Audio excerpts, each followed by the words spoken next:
welcome to episode 9 of the Auraborrows podcast. It's blowing my mind that we're almost in double digits. Wow, the consistency has been incredible. I'm very happy. Um, so I really hope that you guys are enjoying the episodes, the outfits if you're watching on YouTube, and the fun facts from the research that I've kind of amalgamated into this series. Um, I'm really, really excited, and I am looking at new ways of sort of developing tarot and providing options for people to learn more about it. So, yeah, I will keep you updated. I don't want to give too many details because I'm in really the early stages of planning something. Um, so that's going to be really, really exciting. And if you're in the Ottawa Gatineau area, you can always hunt me down at maybe don't actually hunt. We don't want a witch hunt happening, but find me at local markets and stuff. I've got a few that I'm booking myself in for throughout the spring and summer. So springtime's around the corner. I'm so excited. The weather's getting a little warmer. And yeah, that seasonal depression is kind of lifting. So we're on the right path. And yeah, I wanted to explore the tarot card Temperance today. And I'll be honest, it took me a while to decide what card I wanted to do today. I have a few cards that I want in specific, like at specific points in the timeline. So yeah, I'm like condensing and condensing.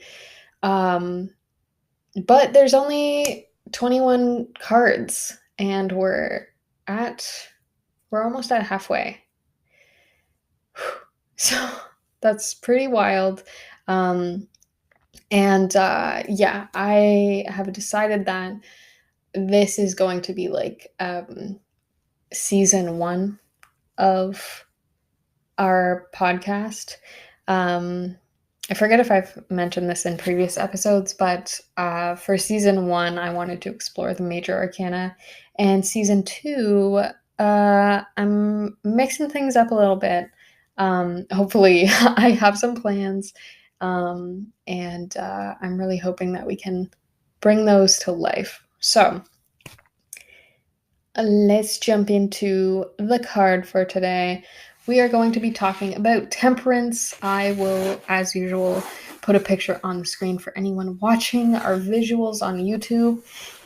And just to give you a quick rundown of the card, for anyone who's just listening, we've got a lot of floral imagery, which I think it is really suited to the coming of spring. I know where I am, there's still heaps of snow on the ground, but yeah, Temperance is very much about like sort of the patience as things transition, and I think we can practice that a lot right now. So yeah, the background has a lot of hues of pink, beige, red, and then there's like a bouquet of roses, just like you see the heads of roses all together.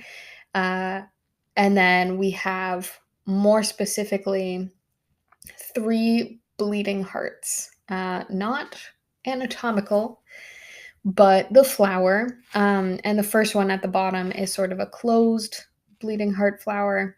Then there's one more in the center that's slightly opened. And then there's one at the top that is fully opened, and we can kind of see like the inner pieces of the flower. And I think this is such a beautifully strong symbolism of like that spiritual journey, and the patience of the natural flows, and cycles of things, from like an internal growth, um, the influence of internal growth to external. And yeah, temperance definitely has factors of like the ideas of transformation, like I said, over a period of time, the patience and the strength to endure that transformation, and grow from it spiritually. Temperance is also about like balance and moderation, and I kind of like the image of the bleeding heart specifically because, I mean, you can say this for a lot of flowers, but in the images that I had access to, I liked sort of the equal balance of, um, I guess the symmetry is the better word, of this flower as it opens up. Um, and then the center, I don't know if I'd say this is like the core of the image, but we have a woman's face, slightly blurred with her eyes covered. Um, and I think this can represent a few different things in terms of like the card's associations. For one, there's sort of that uh, element of trust in a way, trust in the universe, divine timing, that kind of flow. Um, and there's also this more like direct connection to the subconscious mind.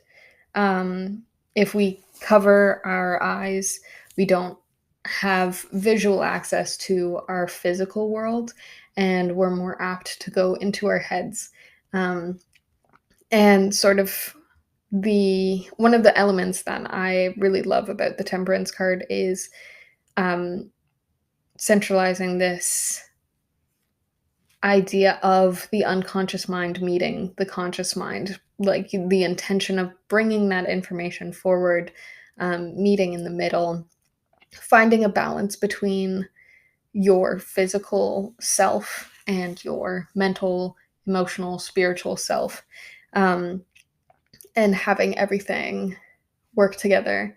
Um, and I think that can be represented by this kind of person who has their mouth open, their face is slightly tilted up, and their eyes are covered. Um, yeah, there's an element of awe, there's an element of surrender, and I really like that. Um,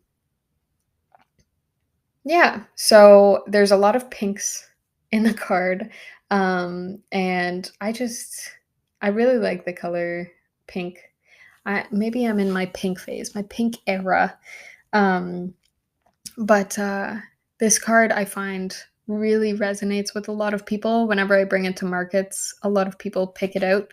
There's a few cards that really stand out to people, and it's really interesting to see sort of the collective influence, or like the collective experience, what people are drawn to in given times. And I think practicing patience and understanding that, there is a time to act, there is a time to be in action mode, setting out and like going after things, creating opportunities for yourself. And there is a time to allow that energy to circle back to you and trust that it will. Trust that the experience, the energy that you've put out into the universe is, going to cycle back and find you again, and being at peace with whatever that looks like. Um, Traditionally, the Temperance card, if it comes out in a reading, again, I always say it really depends on the other cards around it that influence what aspects of this card might be represented in your reading. But one of the more traditional views is this idea that the card Temperance may be, uh, it may bring up two opposing sides to something. And with this card, it's an encouragement of finding the happy medium, the gray space. And I find it really interesting that this card is associated with Sagittarius because I feel like a lot of those qualities really give me like Libra vibes. So I don't know. Maybe there's something to that. Or maybe the elements of the card that really resonate with me are just, more focused on that side, whereas who knows? I guess there's like an element with Sagittarius of this pursuit of knowledge, um, and the exploration and working towards self-understanding can be seen as like a Sagittarius trait. So I guess it really depends on how you look at it and what resonates at what time. Um, but yeah, I really love this idea of like expansion through um bringing the physical or like the external world to meet the internal world and finding this like happy balancing act between the two, and then allowing your experience in that to extend beyond your understanding of self, and you're more able to apply it to situations where you might face conflict with other people, and you're better apt because you've put in the work on yourself and like gone through this expansion, gone through this like heart opening, um quite literally with the bleeding heart imagery, um and you've gotten to a space where you're able to see both sides of the situation to their extremes and find sort of the center ground where it's necessary, where it's applicable. So, yeah, I think that basically gives a pretty vivid image of our card, and sort of the associations that we brought into it. Um, this card, I think, is a really interesting card that we can latch onto in terms of one of the topics we brought up very briefly before in a previous episode, the Lovers episode. If you haven't watched it already, we did touch on this idea of divine counterparts. And I think traditionally we don't think of Temperance as having a divine counterpart. It's not readily evident in the same way that we would see like the Emperor and the Empress. Um, and maybe like not to the same degree as the Emperor and the Empress, but the High Priestess and the Hierophant are also counterparts. But there are some similarities between these two cards, if not like they are counterparts in the literal world. Whereas Temperance is a counterpart to the Magician card. And I know that seems like kind of out of nowhere. Maybe it doesn't. But to give you a better idea of like how this might work is the original name for the Temperance card was alchemy, the alchemy card. And if you know anything about alchemy, it's basically turning one thing into another thing. Um, I think most traditionally it's turning things into gold, but don't quote me on that. There's a lot of fun facts that get tossed up in my brain, and that's why I always do my research before uh, filming one of these. But clearly not deep enough if I don't know. But anyways, we're getting a little sidetracked. Um, but yeah, we have this idea of um, alchemy and sort of working with a specific thing to turn it into something else. And as I was saying before, the whole idea of like um temperance is we have the ability to work on things more inwardly in order to see external results. We can take patience and stuff, but it's all a work of transformation, but more in um, a spiritual or mental sense rather than a physical sense. So that's kind of where we see the roots of the connection between the magician and temperance. We can also look at the associations of words. Alchemy, from what I've described, is very similar to sort of the idea of tempering. We can temper glass. Pretty sure we can temper metal. Um, and this idea of tempering, it quite literally is sort of the transformation of materials through putting it through pretty adverse conditions. So um, it reflects very well with the ideas of temperance in that we may go through the trials and tribulations of life, but with patience and an openness, a desire to grow and expand our knowledge with our experiences, and just take that as like um, spiritual guidance, spiritual information. Um, we can transform ourselves. Uh, yeah, and I think in the way that temperance is sort of like the what I was saying before of that acceptance, allowing that energy, like surrendering and allowing that energy to come to us. The magician is more the action taker. And um, with the magician, there's a lot more in terms of like the physical world, what resources we have. And we'll dive into like the deeper meanings of that in the magician's card episode, but sort of seeing how these work in tandem. And it's very much bringing us back to that idea of the yin yang.